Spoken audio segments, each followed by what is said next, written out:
Future time tutorial class. Future time. Future time মানে কোন? ভবিষ্যৎ সময়। ভবিষ্যৎ সময়। Future tense. Future tense কাহিনী নাই সেটা এখন কইব।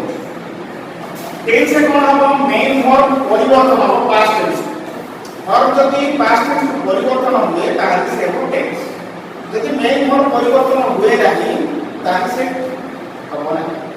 ହେଲା ଯେମିତି ଫ୍ୟୁଚର ଟାଇମରେ ଦେଖ ଯିବାଟା କ'ଣ କହିଲେ ତ ଏଇଟା ମେନ୍ ଘରଟା କ'ଣ ପରିବର୍ତ୍ତନ ହେଲା କି ସେ ଗୋ ହିଁ ରହିଲା ସେ କହି ରହିଲା ବୁଝିପାରୁଛ ନାହିଁ ଘର ପରିବର୍ତ୍ତନ ହେଲା ଯେହେତୁ ଗୋ କହିଟା ଆମେ ପ୍ରେଜେଣ୍ଟରେ ଯାହା ଅଛି ସେଇଟା ହିଁ ଅଛି କେବଳ ମଡାଲ ଭର୍ବ ୟୁଜ୍ ହେଇଛି ପୁରା ସାର୍ ହିଁ ବୋଲି ମଡାଲ ଭର୍ବ ୟୁଜ୍ ହେଇଛି ତେଣୁକରି ଫ୍ୟୁଚର ଟେନ୍ସ ନୁହଁ ଫ୍ୟୁଚର ଟାଇମ୍ ओके बर्तमान जीवा फ्यूचर टाइम भविष्यत समय आरंभ करिबा सिंपल फ्यूचर एही वाक्य गुड़िकर शेष रे बी बो गो बे शब्द यूज करा बी बो गो बे वर्ड यूज होला सिंपल फ्यूचर शेष रे बी बो गो बे यूज करा जाए इज इट क्लियर मु जीबी बी I shall go simple future मु जीबी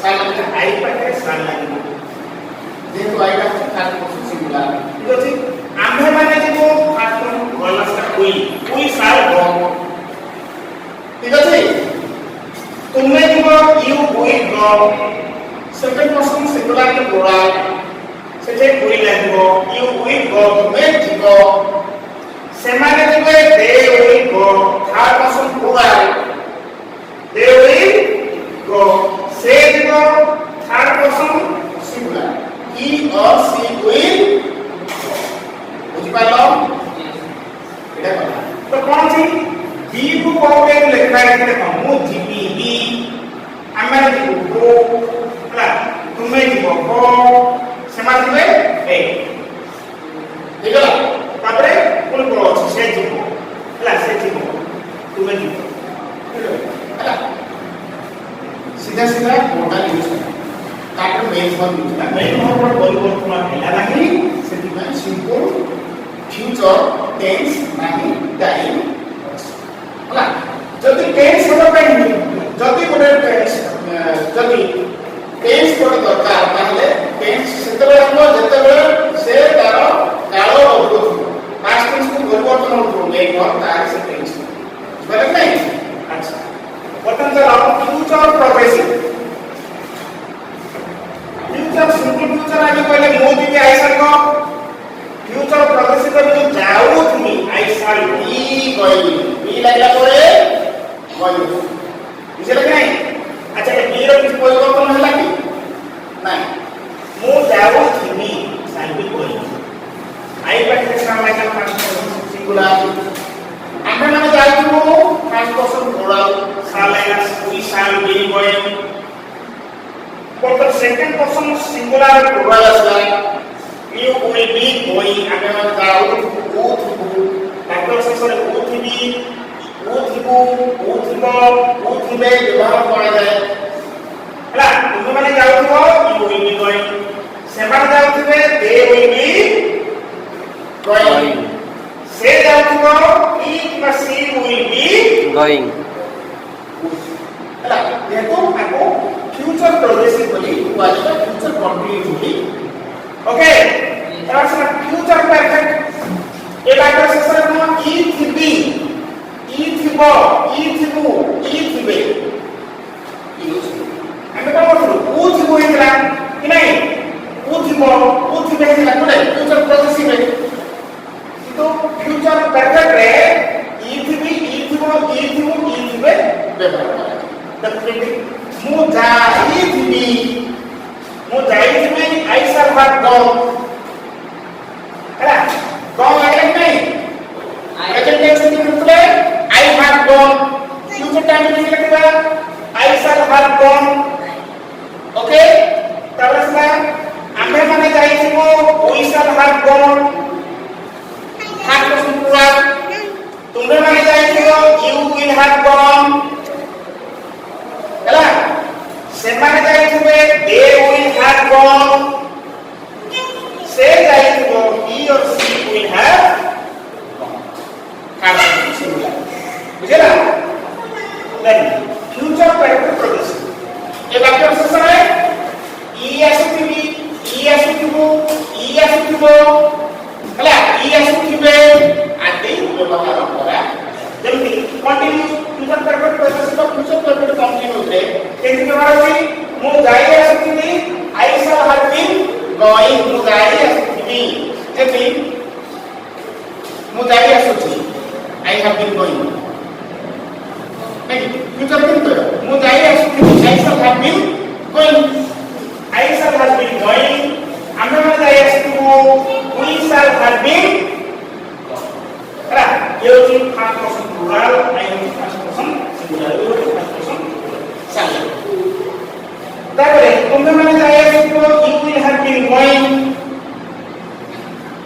ओके ତ ସେମାନେ ଯାଇ ଆସୁଥିବେ they will have been going से जाई आसुथिबो he किबा she will have been going बुझले ने से जाई आसुथिबो he किबा she will have been going दे तो he और she होची थर्ड पर्सन सिंगुलर सेमाने बा दे होची third person plural okay clear बुझलो Yes, sir.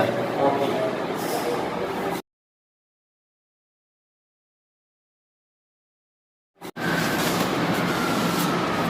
देखो प्रेजेंट टेंस और यूज्ड इन डिफरेंट टेंसेस है simple present directly main verbs are used example I पकड़े गो नहीं आई पकड़े गो यू पकड़े गो दे पकड़े गो ही की बसी पकड़े Goes.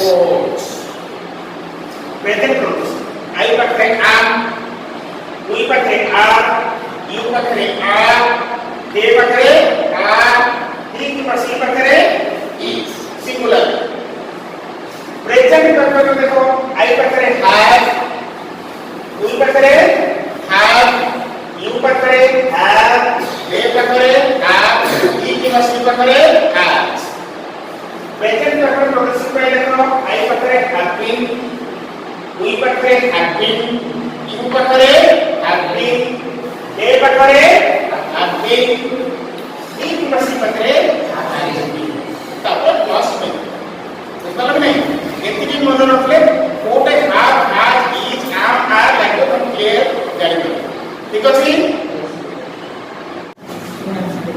पास्ट टेंस ओके देखो पास्ट टेंस प्रथम रास्ता सिंपल पास्ट है सिंपल पास्ट रे directly main verb used in past form main verb का पास्ट फॉर्म है कि यूज हो कुछ क्वेश्चन नहीं तो एग्जांपल छी आई पकड़े थोड़ा जाऊ खाइबे ईट रो एग्जांपल अपन लगा ईट टा केमति लगछ हमें सेकंड टेंस रे ए टी ई पास्ट रे A T E ate past participle रे ईटेन हला ए टी एन प्रोग्रेसिव रे ओ ई ए टी आई एन हला तो हमें दो नंबर वर्ब को यूज करू छे बुझबा लगे नहीं एटा एक देखो सिंपल पास्ट का होती सहज है सिंपल पास्ट होची वेरी इजी तो आई पकड़े एट समझा यस वी पकड़े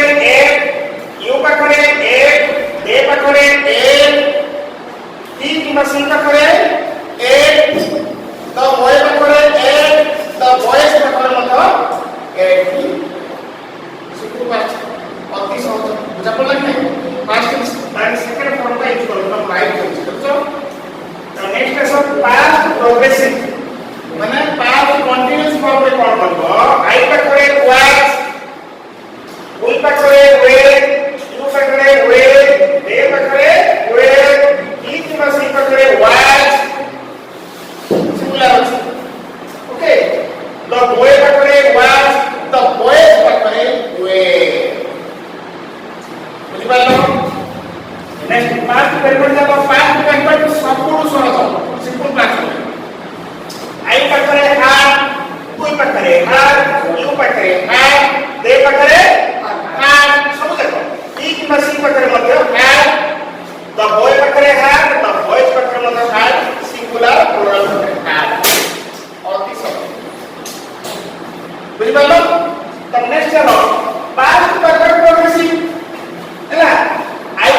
had been, we ପାଖରେ had been, you ପାଖରେ had been, they ପାଖରେ had been, ହେଲା he machine ପାଖରେ had been, the boy ପାଖରେ ମଧ୍ୟ had been, the boys ପାଖରେ ମଧ୍ୟ had been.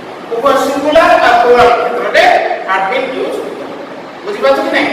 କେବଳ ଗୋଟେ ଜିନିଷ ମନେ ରଖ, ସିମ୍ପଲ ପାଷ୍ଟରେ ମେନ୍ ଭର୍ବଟା କ'ଣ ହବ, ପରିବର୍ତ୍ତନ ହବ ପାଷ୍ଟ ଟେନ୍ସକୁ ସେକେଣ୍ଡ ଫର୍ମ ପାଷ୍ଟରେ ୟୁଜ କରିବ। ଇଟ୍ ଅଛି, ଏଟ୍ ବେଳକୁ ସବୁ ଜାଗାରେ ଲାଗିବ। He ate, she ate, they ate, I ate, the boys ate. ବୁଝିପାରିଲ? ତାପରେ କୋଉଠି କାହା ପାଖରେ କୋଉଠି ଲାଗିଲେ ତମେ ଜାଣିପାରିଲ କି ନାହିଁ? Yes. Here? Yes. Very good. Future time. ହେଲା future ଟା ସବୁବେଳେ time ହିସାବରେ ନବ। ଠିକ ଅଛି? Yes, sir.